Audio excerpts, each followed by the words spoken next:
Nazali kolo ya kobela bela. Nazali kolo ya kozanga. Nazali kolo ya Osaegle, Osaegle, Salaboye. Salaboye, Osaegle. Nazali kolo. Bando kinoso bazanase. Salaboye, Osaegle.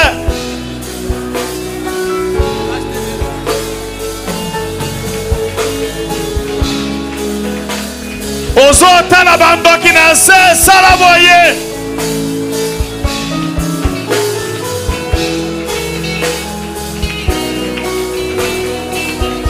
Osa intouchable, Salaboye.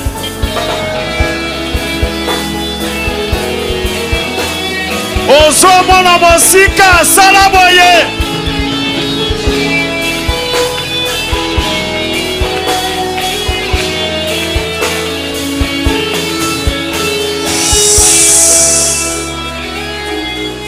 Merci. Fandanase. Asseyez-vous s'il vous plaît. Acclamez, acclamez fortement.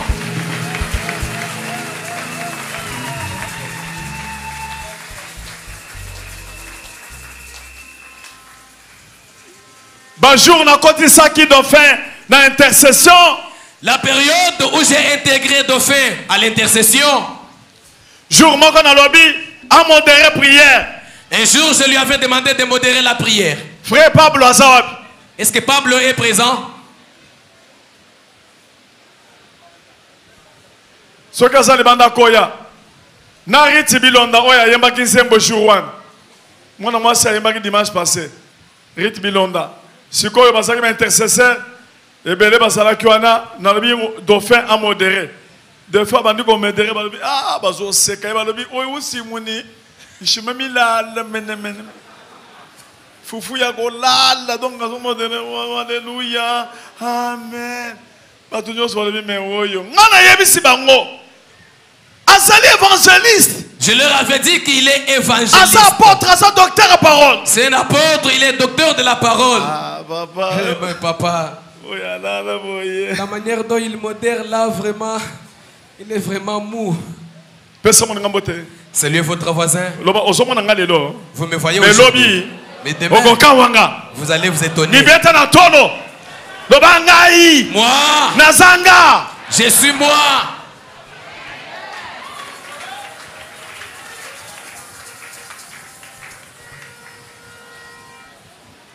Semaine évangélique. Nous sommes dans des semaines évangéliques. Pablo est là.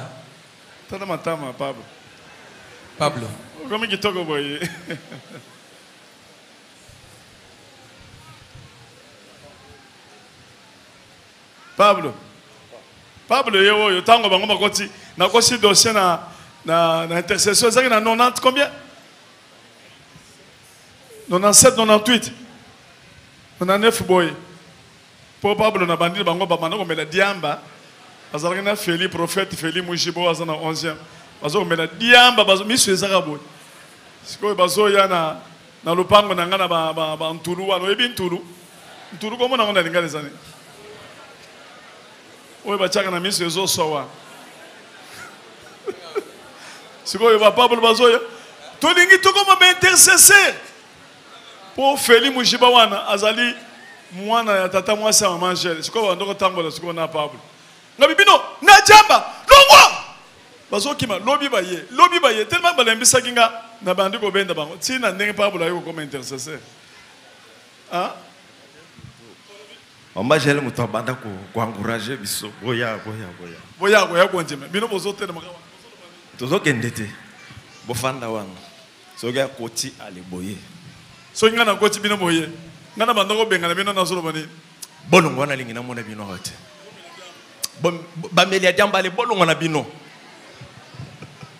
ndesiko mama Angèle alobi bino ko bata makawa soga koti ali bino pe boye wana bazana prophète Mujiba boye bien wata mutsaka nani nabekiwa bazaki na ye bango nyoso ba meli diamba hein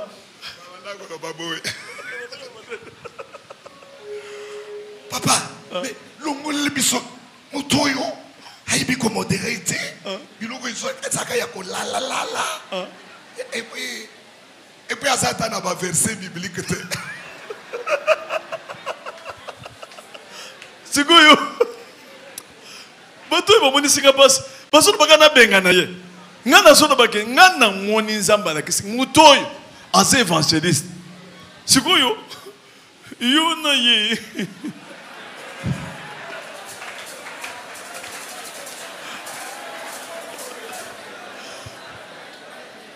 beta pe beta kana ndemo ko beta nyo son Jésus Christ hana biboye po yo boza ataka bo betere maboko makasi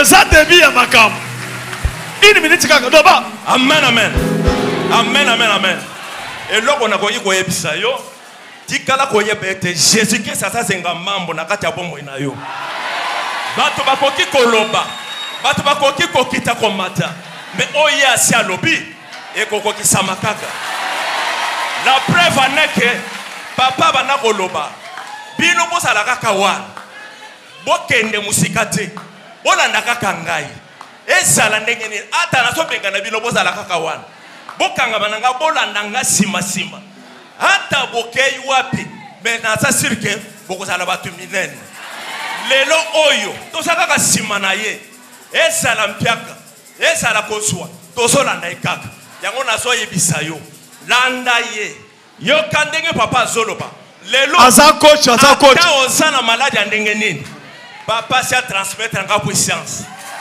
ezala na telefone ezala na maloba ta musika bisiko oza wana soki na déclaré malade ekobima au nom de Jésus Christ amen amen amen lelo nazomi sentir parce que papa si atie eloko kati na ngai naza na besoin pesa nga biloko ebele te mais oya pesa ki biso eza ya mutuya koleke eloko oya akoki kopesa biso yango naza kaka na makolo na ye nakoyi kokende mosika te mutu oyo asaki nga filme bobetina na maboko makasi baza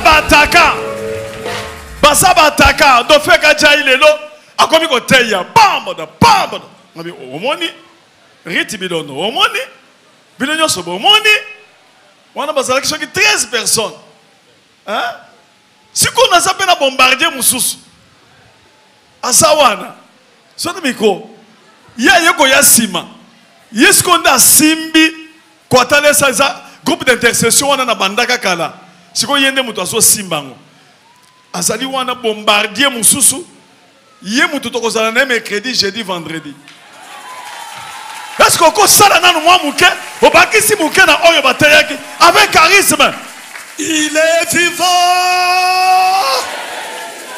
il est ressuscité il est vivant c'est qui c'est Jésus cette semaine le semaine oyo esilaka te ezosila ce qui ne peut pas terminer ça va terminer. Pendant que tu dis Amen, Dieu va amener tes ennemis à leur fin. La domination, le règne de tes ennemis va toucher à leur fin cette semaine.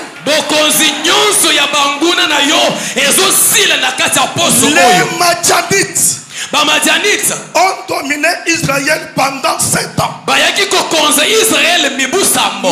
jour, Dieu s'est levé et le règne des Madianites sur Israël était arrêté. Pendant que tu dis Amen, ce qui dominait ta vie, ce qui contrôlait ta vie, cette semaine, le Dieu de Walesa va les renverser, va les détruire. Les Madianites vont quitter ta vie. Pendant que tu dis Amen, marche dans la victoire. Dans le nom de Jésus, nous avons la victoire. Nous avons la victoire. Et nous marchons de victoire en victoire. Soyez bénis. Soyez bénis. Oh! Amen. Asa trop charismatique. Il est trop charismatique. Yenda so konza sikoyo groupe. Wana intercession ongana banda. C'est lui qui dirige maintenant ces groupes-là d'intercession. Parce que comme qui dauphin comique pasteur kuna hier remplacé et ça charisme, na charisme, présence na présence. Amen. Donc Saint-Esprit na Saint et donc ça la biso et ça dit mouka, il y a pas de mouka, il y a pas de prière. Il y a pas de mouka, pas de mouka, pas de mouka, il y a pas de prière. Force et centre de réveil. La force du centre de réveil. Exactitude. C'est l'exactitude. Il y a message. Du message. Il y a puissance. La puissance. Il y a présence. La présence. Lorsqu'il va terminer une semaine. Et l'autre bombardier. Vous êtes habitué à lui. Il va monter. Lui aussi. J'ai commencé avec lui. 96. Depuis 96. Avec lui. Depuis 96. Depuis 96. Il est pasteur en Angola. Mais papa. Je l'invite tout de suite. Allez, viens ici. 3 minutes capable. Alléluia. Amen. Non. Alléluia. Amen. Est-ce qu'on peut célébrer Jésus qu'on vient de nous prêcher? Est-ce qu'on peut célébrer Jésus?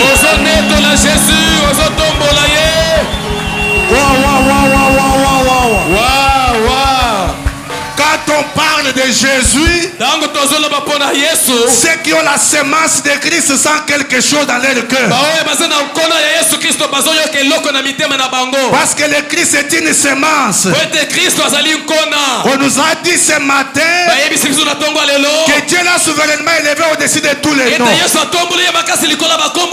Laisse-moi te dire quelque chose.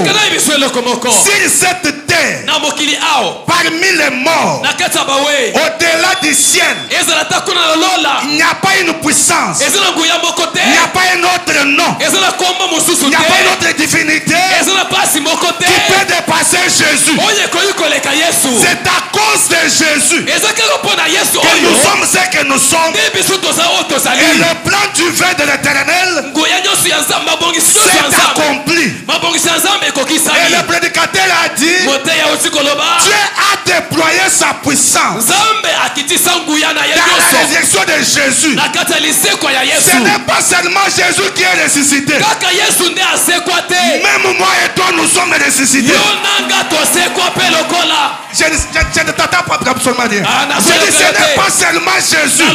Ce que Dieu a fait à cause de la résurrection dépasse l'œuvre de la création. À partir de maintenant, une nouvelle génération, le renouvellement, nouvelle créature. Dieu a trouvé maintenant un peuple qui ne va pas le détruire, qui ne va pas le trahir, qui ne va pas le laisser comme Adam dans le jardin. Maintenant, nous sommes avec Dieu d'éternité à l'éternité. Maintenant, le diable ne peut pas me tromper comme il avait trompé Ève. Pourquoi? Jésus sur la croix, il a piétiné sa tête. Jésus sur la croix, il a déchiré les actes et les ordonnances qui nous condamnaient. Maintenant, il n'y a plus de condamnation pour ceux qui sont en Christ. Condamnation exacte. Il y a de nouvelles choses qui commencent. Des nouvelles choses. Génération ya sika. Est-ce que vous pouvez sauter, ovationner? Salaboye. Tu peux faire ça. Loba papa Walesa. Papa Walesa. Naza aigle. Je suis aigle. Je regarde les sorciers comme ça par terre. Ils ne pourront pas m'avoir.